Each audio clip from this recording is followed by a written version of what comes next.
Hello student, आप लोग का बहुत बहुत स्वागत है हमारे यूट्यूब चैनल लर्निंग ट्री 2.0। आज हम लोग पढ़ेंगे भारतीय संविधान की अनुसूचियाँ क्या है।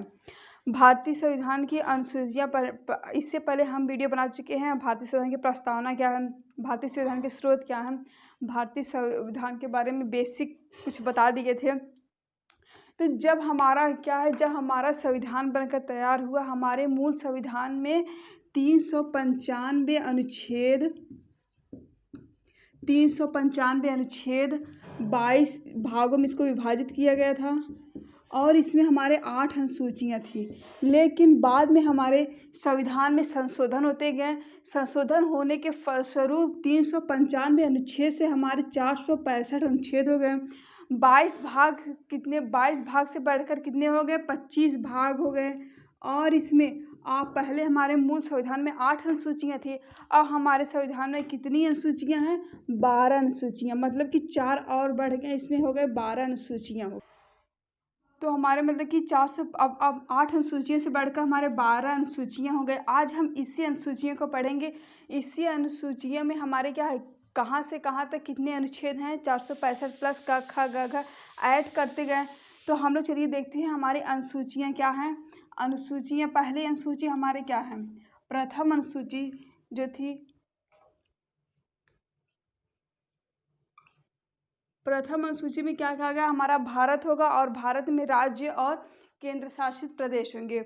प्रथम अनुसूची में भारत है, भारत में क्या होंगे, भारत है, भारत में राज्य और केंद्र शासित प्रदेशों का उल्लेख, राज्य और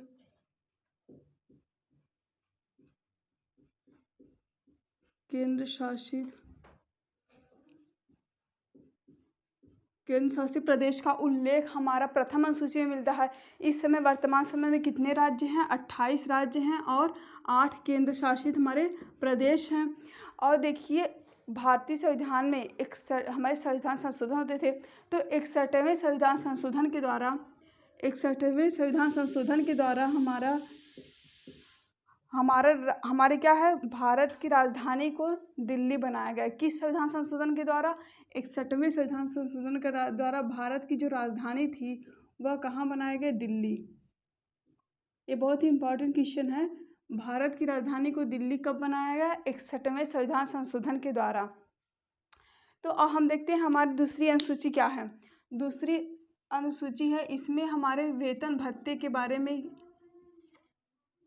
बात किया गया है। वेतन भत्ते, किसके वेतन भत्ते, पदाधिकारियों के वेतन भत्ते, मतलब कि राष्ट्रपति, राज्यपाल, उपसभापति, लोकसभा के अध्यक्ष, उपाध्यक्ष, राज्यसभा के सभापति, उपसभापति, विधानसभा के अध्यक्ष, उपाध्यक्ष, विधान परिषद के सभापति, उपसभापति और न्यायाधीशों के वेतन भत्ते के बारे में हमारे किस अनुसूची में किया गया है, द्वितीय अनुसूची में किया गया है। द्वितीय अनुसूची में क्या है, वेतन भत्ते, किसके वेतन भत्ते, पदाधिकारियों के वेतन भत्ते, वेतन भत्ते का उल्लेख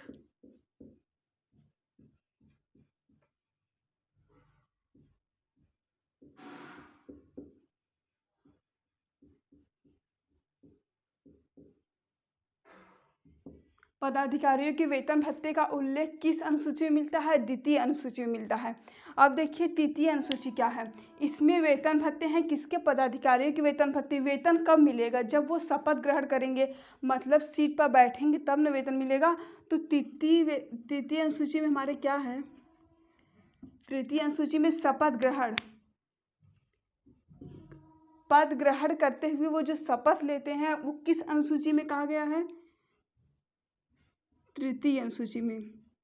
किसके शपथ ग्रहण, पदाधिकारियों, मतलब कि राज्यपाल, राष्ट्रपति, उपराष्ट्रपति, इनके पद ग्रहण करते समय शपथ लेने का उल्लेख जो है वह किस अनुसूची में किया गया है, तृतीय अनुसूची में किया गया है। अब देखिए हम लोग चतुर्थ अनुसूची में क्या है। चतुर्थ अनुसूची में राज्यसभा होंगे और राज्यसभा में राज्य और केंद्र शासित प्रदेश की जो सीटें हैं, सीटों के आवंटन के बारे में उल्लेख मिलता है हमें चतुर्थ अनुसूची में। राज्यसभा में केंद्र केंद्र और राज्य की सीटों का आवंटन, केंद्र और राज्य की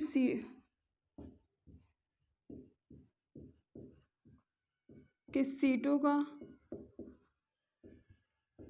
आवंटन हमें किस अनुसूची में मिलता है? चतुर्थ अनुसूची में मिलता है। मतलब कि राज्यसभा होगा, राज्यसभा में कौन किसकी किसकी सीटें होंगी? केंद्र और राज्य दोनों की सीटें होंगी। और देखिए 5वीं अनुसूची में क्या है, इसमें हमें अनुसूचित जातियों, अनुसूचित जनजातियों के क्षेत्रों का वर्णन हमें किस अनुसूची में मिलता है, जिसको हम लोग ST बोलते हैं। इसका वर्णन हमें मिलता है 5वीं अनुसूची में। 5वीं अनुसूची में हमें क्या वर्णन मिलता है? अनुसूचित जातियों और अनुसूचित जनजातियों, अनुसूचित जाति और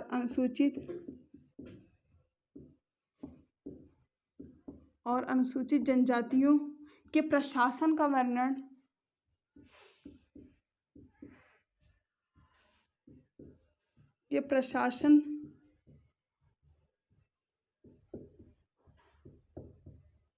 प्रशासन का वर्णन हमें 5वीं अनुसूची में मिलता है। अब देखिए यहाँ पे हम इसको कोरिलेट कर सकते हैं। देखिए यहाँ पे अगर हम इसको मान लीजिए प्रथम वाला छोड़ दीजिए, प्रथम वाले में भारत है, भारत होगा और उसमें राज्य और केंद्र शासित प्रदेश होंगे, और द्वितीय और तृतीय और चतुर्थ देखिए पहले क्या है, राज्यसभा होंगे, राज्यसभा में केंद्र और राज्य के सीटों का आवंटन का उल्लेख हमें चतुर्थ अनुसूची में मिलता है। मतलब पहले बात आई किसका? सीट। जब सीट होगा, सीट पर हम लोग क्या करेंगे? शपथ, पद ग्रहण करेंगे। मतलब पद ग्रहण करने के लिए जो शपथ लेंगे वो द्वितीय है, और जब हम लोग शपथ लेंगे तो हमें क्या मिलेगा? वेतन मिलेगा, और इस वेतन भत्ते का उल्लेख हमें जो है द्वितीय अनुसूची में मिलता है। अब 5वीं और 6वीं एक दूसरे से हम कोरिलेट कर सकते हैं। मतलब इसमें अनुसूचित जातियों और अनुसूचित जनजातियों के प्रशासन का वर्णन हमें मिलता है 5वीं में, और इसमें अनुसूचित जातियां हैं, लेकिन इसमें सिर्फ क्या होंगी? जनजातियों के प्रशासन का वर्णन मिलता है, वो भी सिर्फ 4 राज्य में। और कौन कौन से राज्य हमारे? असम है, मेघालय है, त्रिपुरा है और मिजोरम है। इसमें इसको हम सिर्फ जनजातियां, अनुसूचित, और कितने राज्यों में? 4 राज्यों में। कौन कौन से राज्य हैं हमारे? असम हो गया, असम, मेघालय, त्रिपुरा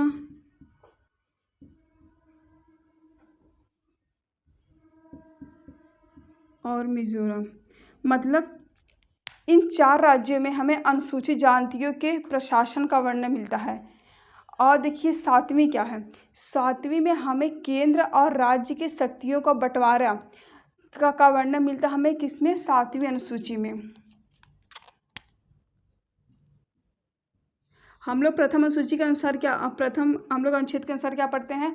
हमारा जो होगा भारत राज्यों का एक संघ होगा, लेकिन जो शक्तियाँ होंगी दोनों के पास होंगी, केंद्र और राज्य दोनों के पास होंगी। और बची हुई शक्तियाँ किसके पास होंगी? जो अवशिष्ट शक्तियाँ रह जाएंगी वह केंद्र के पास होंगी। तो इसमें जो है 7वीं अनुसूची में हमें क्या मिलता है? सूचियों का वर्णन। और कितनी प्रकार की सूचियाँ हैं? 3 प्रकार की सूचियाँ हैं। सूचियों का वर्णन किस अनुसूची में मिलता है? 7वीं अनुसूची में मिलता है। और जो शक्तियों का बंटवारा होगा केंद्र और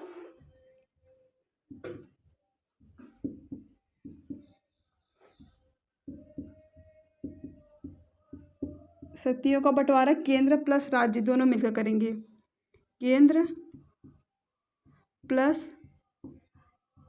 राज्य सूचियों का वर्णन मिलता है। और कितनी प्रकार की सूचियां हमारे? 3 सूचियां हमारे, एक संघ है, दूसरा राज्य है और तीसरा हमारा समवर्ती सूची है। देखिए संघ सूची क्या होता है? संघ सूची होता है संघ सूची में वे विषय रखे गए हैं जिस पे सिर्फ केंद्र सरकार कानून बनाता है। और वो कौन कौन से विषय हो गए? जैसे हमारे विदेशी मामले हो गए, युद्ध हो गया, शांति हो गई, ये सब हमारे संघ सूची में रखे गए हैं। तो संघ सूची में सिर्फ केंद्र सरकार कानून बनाने का अधिकार होता है। केंद्र सरकार को कानून बनाने का अधिकार है। इसमें सिर्फ मतलब कि कुछ कौन से विषय हैं, विदेशी मामले हो गए, युद्ध हो गए, शांति हो गए, ये सब हमारे विषय कौन सूची में रखे गए हैं, संघ सूची में रखे गए हैं। केंद्र सरकार कानून बनाएगी और इसमें हमारा जब मूल संविधान बनकर तैयार हुआ था, संघ सूची में कितने विषय रखे गए थे, 97 थे और फिर बाद में बढ़कर कितने हो गए, 100 हो गए और वर्तमान समय में 100 है। और राज्य सूची में मतलब कि इसमें कौन सा कानून बनाएगा, राज्य सरकार। इसमें राज्य सरकार को कानून बनाने का अधिकार होता है। इसमें पहले कितने विषय थे, इसमें पहले हमारे 66 विषय थे, अब कितने हो गए, 62 सब्जेक्ट हो गए हैं, इसमें घट गए हैं।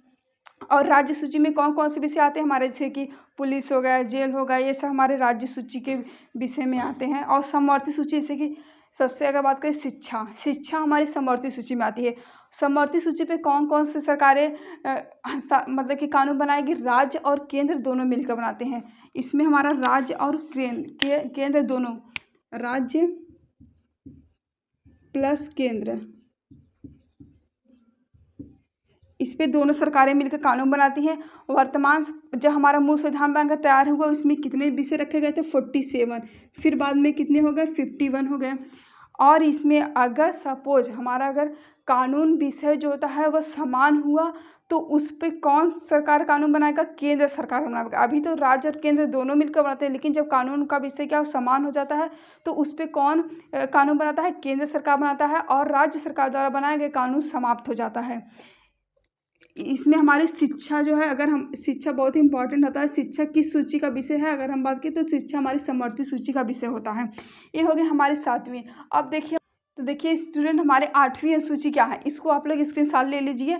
तो हम इसको बताते हैं 8वीं अनुसूची के बारे में। 8वीं अनुसूची हमारी क्या है, 8वीं अनुसूची हमारी क्या है, 8वीं अनुसूची में हमारे भाषाओं का उल्लेख है। हमारा जब मूल संविधान बनकर तैयार हुआ तो उसमें कितनी भाषाएं रखी गई थी, 14 भाषाएं थी। बाद में संविधान में संशोधन होते गए और संविधान में संशोधन होने के फलस्वरूप वो 14 भाषाएं से कितनी हो गए, 22 भाषाएं होगी। वर्तमान समय में कितनी भाषाएं हैं, 22 भाषाएं हैं।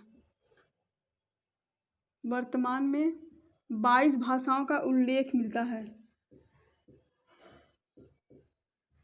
22 भाषाओं का, जब हमारा मूल संविधान बनकर तैयार हुआ हमारे मूल संविधान में कितनी भाषाएं थी, मूल संविधान में थी 14 भाषाएं।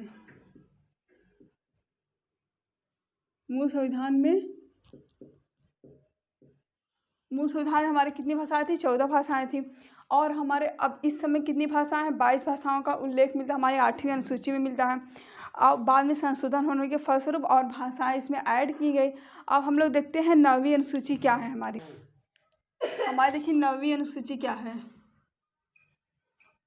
9वीं अनुसूची अभी तक 8 अनुसूचियाँ जो थी हमारे मूल संविधान में थी। अब 9वीं 10वीं 11वीं 12वीं ये सब क्या है, ये संविधान में संशोधन हुई, उसके फलस्वरूप ये हमारे संविधान में ऐड हुए। अब देखिए 9वीं अनुसूची किस संविधान संशोधन के द्वारा आया। 9वीं अनुसूची हमारा प्रथम संविधान संशोधन 1951 में ऐड किया गया। अब इसमें क्या था, इसमें राज्य द्वारा भूमि सुधार से संबंधित हमारा उल्लेख मिलता है। किस अनुसूची में, 9वीं अनुसूची में। तो देखिए 9वीं अनुसूची में क्या था, ये किस संविधान संशोधन के द्वारा आया, प्रथम संविधान संशोधन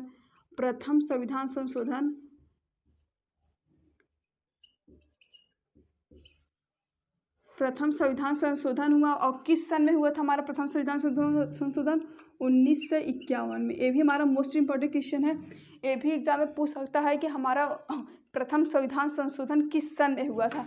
प्रथम संविधान संशोधन हमारा 1951 में हुआ था। और इसमें क्या ऐड किया गया, 9वीं अनुसूची ऐड की गई। इसमें हमारा क्या था, मिलता है हमारा राज्य द्वारा संपत्ति,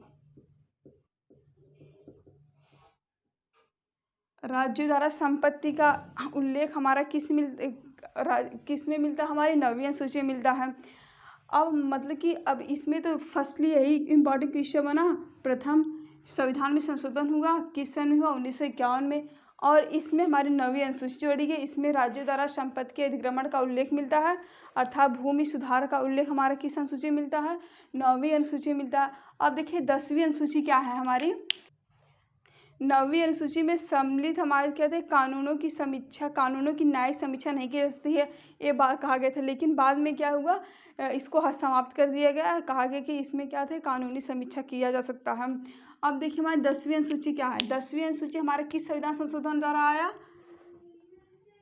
पहला तो यही पूछता है हमारे, ये सब हमारे संविधान में संशोधन हुए 9, 10, 11, 12, और हमारा जो ये तो प्रथम संविधान संशोधन के द्वारा है। ये हमारा 10वीं अनुसूची हमारा जो है हमारा 1955 में आया, और 92वें संविधान संशोधन के द्वारा, 92वें संविधान संशोधन के द्वारा किस सन में आया हमारा? 1985 में।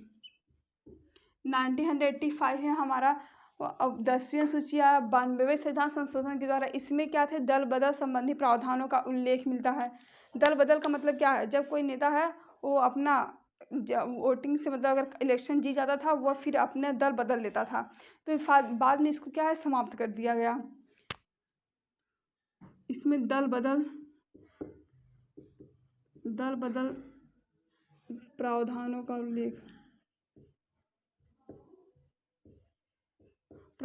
उल्लेख हमारा मिलता है 10वीं अनुसूची में। अब देखिए 11वीं अनुसूची क्या है हमारी? 11वीं अनुसूची हमारा किस संविधान संशोधन के द्वारा आया? 11वीं अनुसूची हमारा 73 संविधान संशोधन के द्वारा 73वें संविधान संशोधन के द्वारा 1992, मतलब आया कब? 92 में, लेकिन लागू कब हुआ? 1993 में। इसमें क्या थे? पंचायती राज्य व्यवस्थाओं का उल्लेख मिलता है हमारा, पंचायती राज्य व्यवस्थाएं, और उसमें हमारे 29 कार्य क्षेत्र शामिल हैं। पंचायती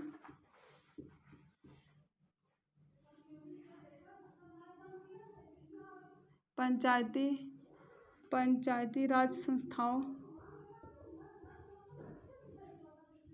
का उल्लेख मिलता है, और इसमें कितने कार्य क्षेत्र थे? 29 कार्य क्षेत्र थे। मतलब कि पंचायती राज संस्थानों में क्या 29 कार्य क्षेत्र इसमें शामिल किए गए थे। और हमारी आती है किसमें? 12वीं अनुसूची। 12वीं अनुसूची हमारे क्या थे? ये किस संविधान संशोधन के द्वारा? ये हमारे 74 संविधान संशोधन के द्वारा आया। और हमारा मतलब कि 12वीं अनुसूची यहाँ पे लिख लेंगे। 12वीं अनुसूची हमारी कब आई? ये 74वें संविधान संशोधन के द्वारा। किस सन में? ये भी हमारा 1992 में से 1993 में। इसमें क्या थे? इसमें हमारे नगर प्रशासन से संबंधित कार्यों का उल्लेख मिलता है, और इस समय कितने कार्य क्षेत्र थे? 18 नगर प्रशासन,